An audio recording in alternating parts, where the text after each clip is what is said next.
Dr. Osborne here, and today Fulvia writes in with this question.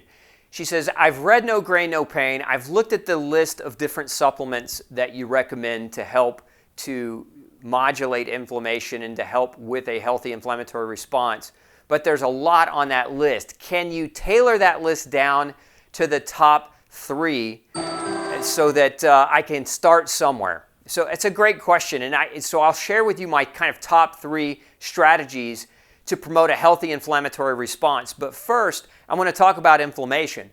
Understand that inflammation is not unhealthy. It's kind of a taboo in the medical community. The term itself is being kind of demonized, but we need inflammation to heal and repair. It's actually how our body comes in, breaks down the old tissue, and makes room so that we can heal and repair and replace that old damaged tissue with new tissue. So we don't want to block inflammation, and that's what many medications do. Your ibuprofens, your non-steroidal anti-inflammatories, your corticosteroids, they block the inflammation process, which in turn blocks the ability to fully heal, because when you block inflammation, you inhibit your body's natural healing phase.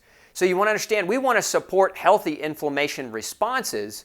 And that's why I have that list of different supplements in No Grain, No Pain, because all of these help to support your body's normal, healthy, natural inflammatory response without it being so heightened that it's basically leading to over-destruction of your tissues. There's something that we call a repair deficit. When your body is so inflamed that you're breaking things down faster than you can repair them, that's what we call a repair deficit.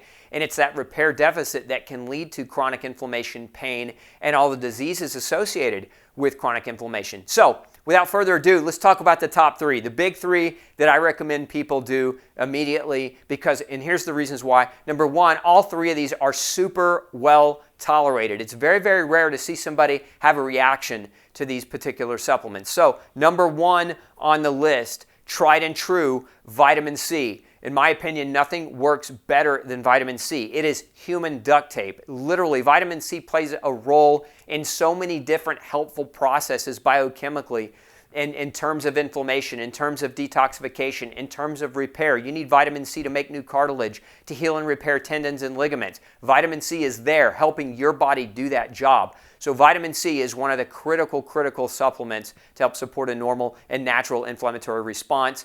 The dosing for vitamin C, if you're talking about how much is enough, right? Because with supplements, sometimes it's like spitting on a forest fire. Sometimes it's, hey, I take vitamin C, but you're not seeing any impact or you're not seeing any effect. Sometimes the dose might be too low. So for the average adult 150 pounder, about 5 grams a day. You wouldn't want to do less than that if you're trying to get a good, healthy support of your inflammatory response. So vitamin C, 5 grams a day is a good place to start. Number 2 on the list is high doses of quercetin. Now, quercetin and other bioflavonoids. So quercetin is part of the bioflavonoid family.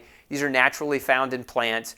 And there are a number of studies that show that quercetin and bioflavonoids help activate the cells that are responsible for healing and repair. And that's why it's such an important element. What I do is I combined these 2 elements of quercetin, bioflavonoids, and vitamin C because they work synergistically together to help each other do the job. So when you combine them, you get a much more exaggerated effect and a much more improved outcome in terms of a person's inflammatory response. So that's the second one on the list. Definitely quercetin mixed with bioflavonoids.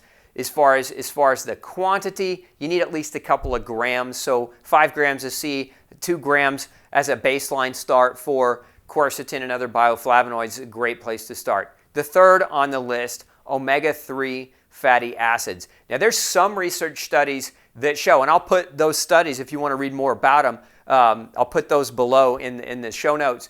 But there's some studies that show that when you compare omega-3 to ibuprofen or other non-steroidal anti-inflammatory medications, the effect is greater when you use omega-3, meaning the omega-3s help balance inflammation better than the suppression of the inflammation that NSAIDs produce. And so people actually, in studies, see an experience of pain reduction when they're using omega-3 fatty acids. Now, if you want to get that type of effect, what the research shows is between 3 and 4 grams of concentrated EPA and DHA is the adequate amount that has been shown, again, in research studies to be very, very effective. So those 3 supplements, if we summarize: vitamin C, quercetin with bioflavonoids in high doses, as well as omega-3 fatty acids.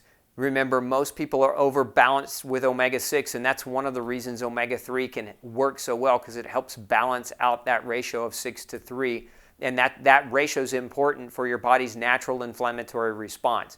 So if you're just getting started with no grain, no pain, you got to the chapter on supplements that I recommend that are helpful support agents, and you're overwhelmed and there's just too much there, start with those 3. Those 3 are definitely tried and true. Research shows they work really, really well, and it's a great place to start. Thanks so much for shooting your question over our way. Happy to take care of your answer, and hope you have an excellent day.